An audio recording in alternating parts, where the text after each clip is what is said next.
ইলিশ মাছের রেসিপি মানেই বাঙালির ঘরে স্পেশাল আয়োজন। আজকের এই আয়োজনকে আরো স্পেশাল করতে মা কি কি রেসিপি করছেন জানতে হলে শেষ পর্যন্ত অবশ্যই দেখতে হবে। আসসালামু আলাইকুম এভরিওয়ান। শুক্রবার যেহেতু ছুটির দিন তাই আজ সবাই বাড়িতে, আর তাই তো মায়ের যেন আয়োজনের শেষ নেই। প্রতিদিনের মতো ঘুম থেকে উঠে অন্যান্য কাজ শেষ করে মা ভাত বসিয়েছেন। সকালের মেনুতে আজ করবেন কয়েকটা ভর্তা। মা প্রস্তুতি নিচ্ছেন আর আমি, বাবা আর ছোট ভাই বের হয়ে গেলাম আমাদের সবজি খেতে। বাবার বাগানে ফুলকপি, মূলা, লাল শাক, দারা শাক, ধনিয়া, লাউ, টমেটো, মিষ্টি কুমড়া, জালি, পালং শাক, বরবটি, এমন আরো কত কি। ছোট ছোট বোতে শাকও চোখে পড়লো। সবই ছোট, শুধু পুঁই শাকটুকু খাওয়ার মতো হয়েছে। গতকালই আমি বাজার থেকে 2 কেজি ইলিশ এনে রেখেছিলাম, তাই ভাবলাম আজই পুঁই ইলিশের রেসিপিটা করি। পুঁই শাক এখন বাজারে তো পাওয়াই মুশকিল, কিন্তু আমাদের গাছ 2-1টা বেঁচে ছিল। বাবা কয়েকটা পুঁই লতা কেটে দিলেন। দেখতে দেখুন কতটা টাটকা। ফেরার পথে এক কাকার খেতে লাল শাক দেখে লোভ সামলাতে পারলাম না। অনেকগুলো শাক তুলে নিয়েই বাড়ি ফিরলাম। আর কি কি করেছি সেটা না হয় অন্য কোনো ভিডিওতে দেখাবো। বাড়িতে ফিরেই দেখি মা আলু সেদ্ধ করে রেখেছেন। বেগুনটা পুড়িয়ে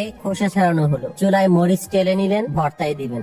এরপর কয়েকটা টমেটো কেটে আলাদা করে সেদ্ধ করতে বসালেন। টমেটো সেদ্ধ হতে হতে মা ভাত বেড়ে রাখলেন। এরপর আলুর খোসা ছাড়িয়ে নিলেন। ভর্তার জন্য কয়েকটা পেঁয়াজও কুচি করলেন। আলুর ভর্তাটা মা শুকনো মরিচ আর পেঁয়াজ মেখেই বানাবেন। আজ ধনিয়া পাতা দেবেন না। লবণ দিয়ে মরিচ মেখে আলুগুলো ভেঙে মাখিয়ে একদম মজার আলুর ভর্তা করা হলো। এইদিকে আমার আর বাবার জন্য মা আলাদা করে ডিমও সিদ্ধ করে রেখেছিলেন। আমরাও খেয়ে নিলাম। এইদিকে বাবা যত্ন করে শাকগুলো পরিষ্কার করলেন। বেগুনের ভর্তার জন্য কয়টা পোড়া মরিচ বাটতে শুরু করলেন। বাটা হলেই দিবেন বেগুন। মায়ের হাতের এই বেগুন ভর্তা আমার খুব প্রিয়। কাঁচা পেঁয়াজ আর লবণ মাখালেই ভর্তা রেডি। এরপর বানাবেন টমেটোর ভর্তা। আজ সব ভর্তাতেই টালা মরিচ হবে। মরিচ বাটা হলে দিলেন সেদ্ধ করা টমেটো। পোড়া পোড়া ঘ্রাণে টমেটোর ভর্তাটা আরো জমে গেল। এতে মা একটু ধনিয়া পাতা দেন। ধনে দিলে টেস্টটা খুব ভালো হয়। লবণ আর পেঁয়াজ মেশালেই ভর্তাটা রেডি। সকালের সব রেসিপি প্রস্তুত করে সবাই নাস্তা করে নিলাম। এরপর মা বসলেন আরো আয়োজন করতে। ফ্রিজ থেকে মাছ ভিজিয়ে রেখেছিলেন। এখন সেই ইলিশই কাটবেন। মাছ কাটতে কাটতে জিজ্ঞেস করলেন, মাছ কত টাকা,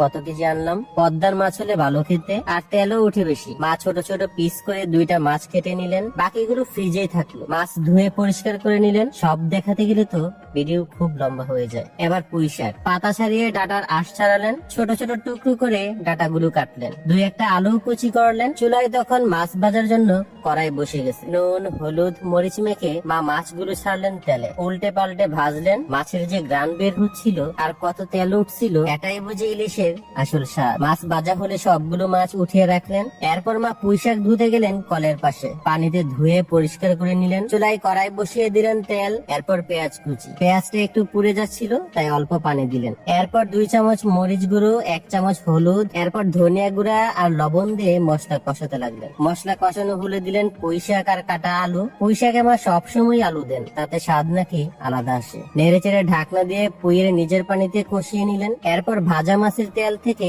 একটু তেল দিলেন। বাকিটা বাবা ভাতের সঙ্গে খাবেন বলে রেখে দিলেন। মশলা কষানো হলে দিলেন পরিমাণ মতো ঝোল। আজ কিন্তু ঝোলটা কম হবে। ঢাকনা দিয়ে রান্না হতে দিলেন। সেদ্ধ হয়ে গেলে উপর থেকে ভাজা মাছগুলো ছড়িয়ে দিলেন। মাছ বেশি নাড়াচাড়া করলে ভেঙে যাবে, তাই খুব সাবধানে। মাছ সহ তরকারি ফুটে উঠতে মা কুচি ধনেপাতা আর কাঁচামরিচ ছড়িয়ে দিলেন। পুঁই ইলিশের ঝোল প্রস্তুত। চুলা থেকে নামিয়ে পাশে রাখলেন। এরপর আরেকটা কড়াই বসিয়ে মা ধোয়া লাল শাকটা দিলেন। লবণ দেওয়া স্কিপ করেছিলাম। শেষে মা মরিচ কুচিও দিয়েছেন। শাক সেদ্ধ হয়ে এলে তেলে ফোড়ন দিবেন। অল্প পেঁয়াজ আর রসুন কুচি দিয়ে ভাজলেন। এরপর শাকটা দিয়ে নেড়েচেড়ে রান্না হলেই আমি রেসিপিগুলো পরিবেশন করে কয়েকটা ছবি তুলে রাখলাম। মা কিন্তু আজ জলপাইয়ের আছুরও করেছিলেন, সেটা আবার অন্য কোনো দিন দেখাবো। এখানেই শেষ নয়, সন্ধ্যায় কাঞ্জির চটা সহ আরো কিছু রেসিপিও ছিল। যাই হোক, আজকে রেসিপিগুলো কেমন লাগলো অবশ্যই জানাবেন। ভালো লাগলে শেয়ার করবেন। আর